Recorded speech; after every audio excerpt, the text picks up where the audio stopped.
একটি উপায় যাতে আমরা সবাই ঈশ্বরের মতো। হে পরমেশ্বর, তুমি আমার পরমেশ্বর। আমি আন্তরিকভাবে তোমাকে খুঁজি। আমার আত্মা তোমার জন্য তৃষ্ণার্ত, আমার শরীর তোমার জন্য কামনা করে, শুকনো ও ক্লান্ত জমিতে যেখানে জল নেই। আপনারা সবাই আমার সঙ্গে একমত হবেন, পরমেশ্বর অনেক উপায় আমাদের থেকে ভিন্ন। উদাহরণস্বরূপ, আমরা শারীরিকভাবে ক্লান্ত হয়ে পড়ি, কিন্তু পরমেশ্বর কখনোই ক্লান্ত হন না, অথচ উনি সবসময় কাজ করেন।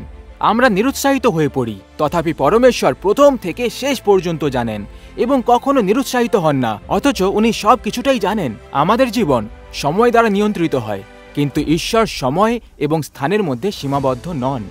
সেই জন্য আমাদের বেড়ে ওঠা এবং আরও ভালোর জন্য পরিবর্তন করা ভালো। কিন্তু আপনি কি জানেন যে পরমেশ্বর ভালোর জন্য পরিবর্তন করেন না? পরমেশ্বর কিছুতেই পরিবর্তন করেন না, কারণ পরমেশ্বর সর্বদাই সম্পূর্ণ।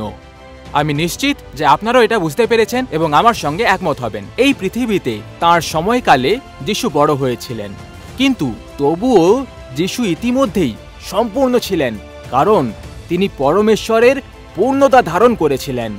আর এটাই কলোসিয়ান্স 2:9 লেখা আছে। বাইবেল বলে যে আমরা এই অপরিবর্তনীয় পরমেশ্বরের মূর্তিতে সৃষ্টি হয়েছি, তবুও আমরা এই একই পূর্ণতা ধারণ করি না। তাহলে আমরা কিভাবে পরমেশ্বরের মতো হলাম? একটি বৈশিষ্ট্য আমরা পরমেশ্বরের সাথে ভাগ করি, কারণ আমরা পরমেশ্বরের প্রতিমূর্তিতে তৈরি হয়েছি। তা হলো আকাঙ্ক্ষা। আপনি জানেন, পরমেশ্বর আকাঙ্ক্ষা করেন এবং তাঁর সৃষ্টির সাথে সাহচর্য পেতে চান, মানে আমাদের সাথে, কারণ আমরাই হলাম তাঁর সৃষ্টি। আমাদেরকে উনিই বানিয়েছেন। সেই জন্য পরমেশ্বর উদ্যানে অ্যাডাম ও ইভের সাথে চলাফেরা করতেন।